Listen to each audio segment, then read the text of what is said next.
வாங்க வாங்க இப்போ நம்ம பறந்து கொண்டிருக்கிறது முத்து நகரை நோக்கி. பாருங்க, முத்து நகர் அப்படின்னாலே உங்களுக்கு வந்து தூத்துக்குடி நினைவில் வருகிறதா? இங்கே உப்பளங்களை பார்க்குறோம். இந்த வீடியோவில் இது ஃப்ளைட்டில் பறந்து கொண்டிருக்கும்போது எடுத்த ஒரு காட்சி தான் இது. இந்த ஏர் வியூ பார்க்கும்பொழுது ரொம்ப ரொம்ப சூப்பராக இருந்தது. உப்பளங்களை பார்க்குறோம். ஏன் முத்து நகர் அப்படின்ற பெயர் வந்தது அப்படின்னா, அந்த நாட்களில் கடலுக்கு அடியில் சென்று இப்போவும் எடுக்கிறாங்க, முத்து எடுக்கிறாங்க, அங்கே மீன் பிடிக்கிறாங்க. அதனால தான் இந்த தூத்துக்குடிக்கு முத்து நகர் அப்படின்ற பெயர் வந்தது.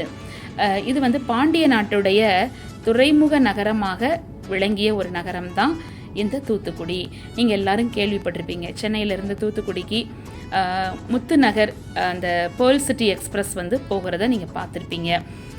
ஏன் இதுக்கு தூத்துக்குடி அப்படின்னு சொல்லணும் அப்படின்னா, நீர் நிறைந்த நிலத்தை தூத்து துறைமுகமும் குடியிருப்பும் தோன்றியதுனால அங்கே ஒரு ஊர் ஏற்பட்டுச்சு அப்படின்னு சொல்கிறாங்க. அதனால் தூத்துக்குடி அப்படின்ற பெயர் வந்தது. நீங்கள் பார்த்து கொண்டிருக்கிறது மன்னார் வளைகுடா தானே.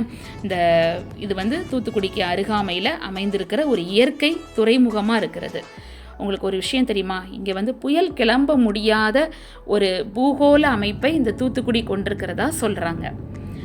இது பார்த்திங்கன்னா தூத்துக்குடி இங்கே சாலை போக்குவரத்து ரொம்ப சூப்பராக இருக்கும். வானூர்தி நிலையம் வகைக்குளத்தில் இருக்கிறது. இன்னும் சொல்லப்போனால் நிறைய ஸ்கூல்ஸு, அப்புறம் சுற்றுலா ஸ்தலங்கள், வழிபாட்டு ஸ்தலங்கள் நிறைய அமைந்திருக்கிறது இங்கே. நீங்கள் எல்லாரும் கேள்விப்பட்டது போல் இங்கே வர்த்தகங்களுக்கு ரொம்ப சூப்பராக இங்கே தூத்துக்குடி அமைந்திருக்கிறது. உப்பளங்கள், ஸ்பிக் இருக்கிறது, அனல் மின் நிலையங்கள் இருக்கிறது.